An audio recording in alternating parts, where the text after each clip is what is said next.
welcome to Hawing Class Assembly. Throughout Year 5 we have learned about influential monarchs and times in history, and we want to share with you some of what we have been learning in our current topic of sea storms and survival.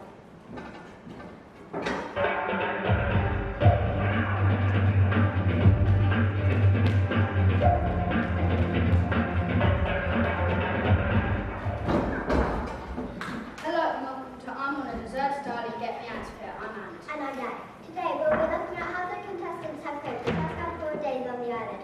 To begin with, they seemed in high spirits, but that only seemed to last until the first storm hit.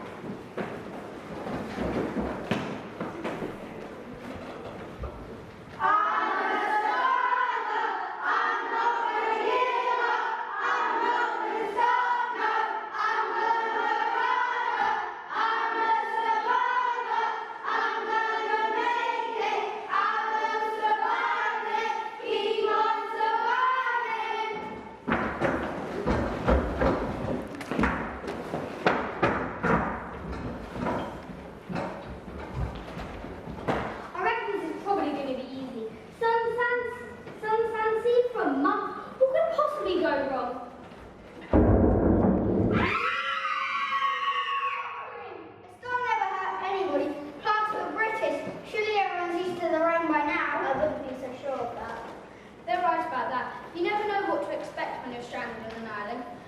Once they arrived on the island, some contestants took the chance to reflect on what they had signed themselves up for.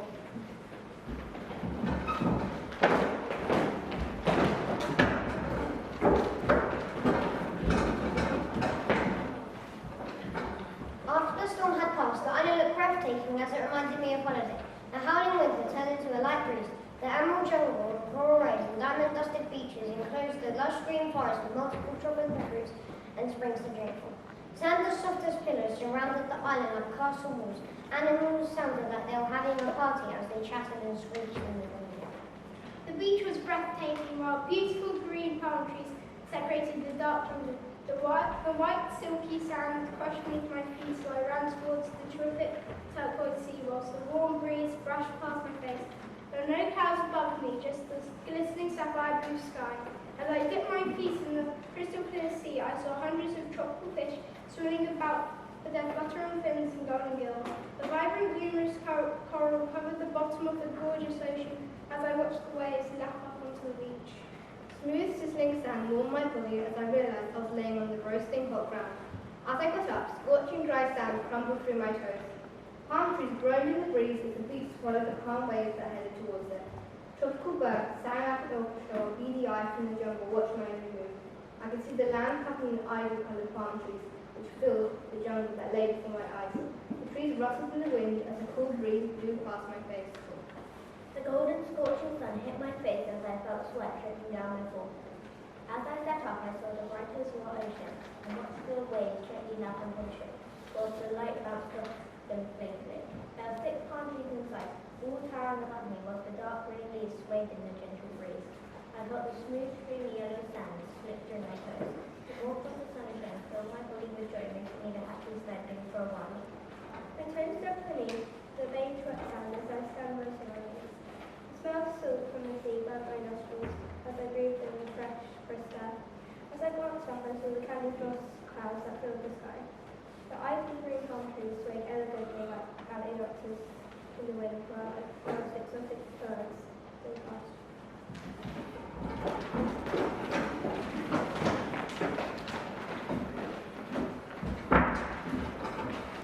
Well, it sounds like our contestants might have had a bit of a shock when they arrived and realised they didn't watch YouTube whenever they wanted. It's like people are addicted to their devices nowadays, isn't it, Anne? Anne?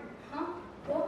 I was just watching this really funny video about catfish and birds, and now I'm watching a weaver make its nest. Did you know that they make their whole nest only using their beaks? Well, how else are they going to make their nest? Can't exactly use their hands, can they? Well, I suppose not, no.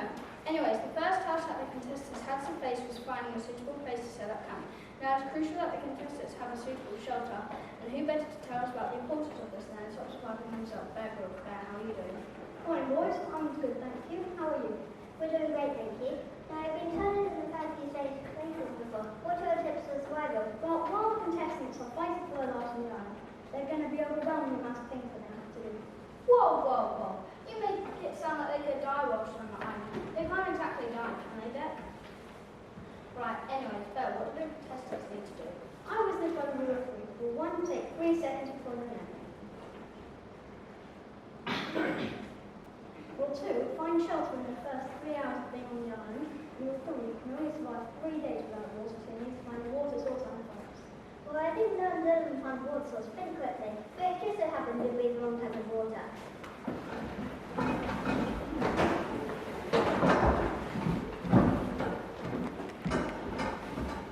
You really need to find water supply soon. You can survive up to 3 weeks without food, but only up to 3 days without water.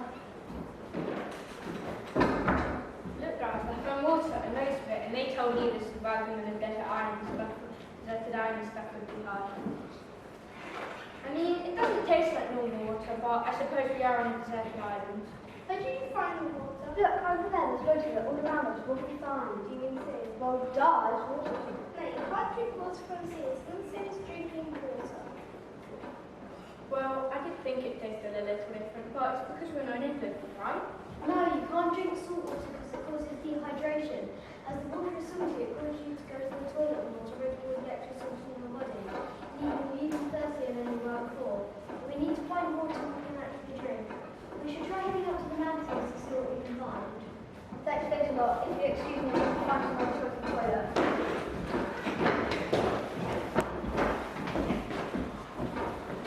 Well, I think it's safe to say that the contestants have got off to a rocky start. Things aren't looking great for this round so far. Steve the scientist is here to explain what the contestants should be doing.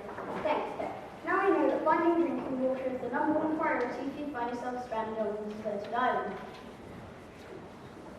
Josh was right in saying that they should head up to the mountains. This is where they're likely to find their water source. This will typically lead into a river, which leads into the river, the mountain, out into the sea.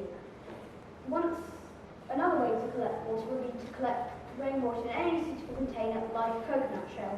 Once they have completed this, they will also need to consider other survival tips such as Find and build a shelter. build a fire, find a source of food, create a raft to leave the island. Exactly.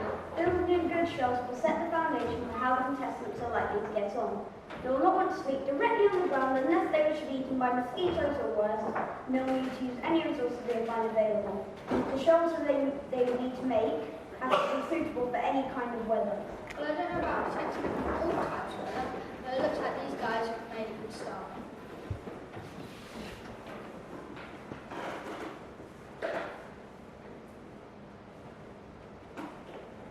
It's a start to say at the least. They might get a bit wet when a storm hits, but I guess they'll cross that bridge when it comes to it.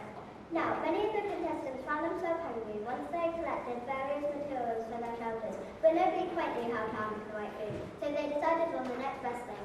Who did they order McDonald's delivery? I'd have asked from McFlurry if they were doing that. No, silly, they're one of the quitters.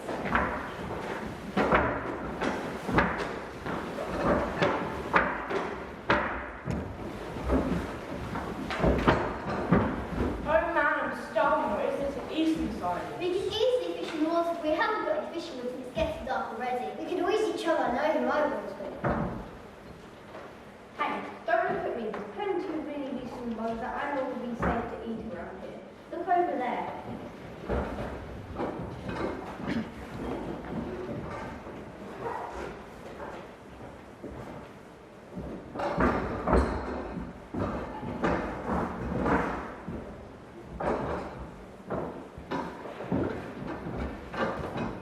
Well, she better.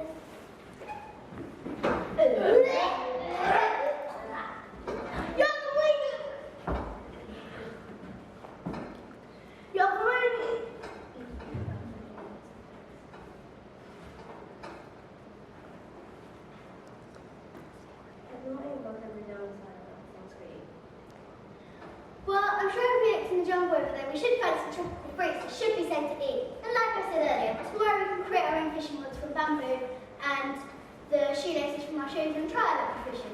Ah, that sounds like a long adventure, but for some other crickets, then I did. Why do fish come and bite for toes when we stand in the ocean? Well, that's quite unlikely, but we do have to keep an eye out for jellyfish though. Jellyfish? Yeah, jellyfish. Although they're probably the least of our worries. Alright, what else might be here? Well, there's a risk of dehydration, sunstroke, all the animals that could potentially kill us while we're here. Yeah, I thought I saw some snakes earlier. I bet further in the jungle there are monkeys too, and scorpions, and other scary animals that are dangerous and harmful for our lives. I don't know where to start. Too dark.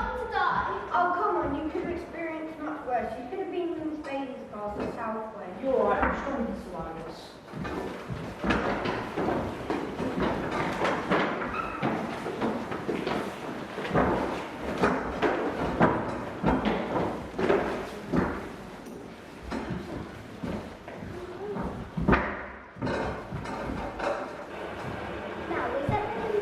Now we set the contestants a challenge to see when they ventured further into the island, whether they could sketch their view of the river.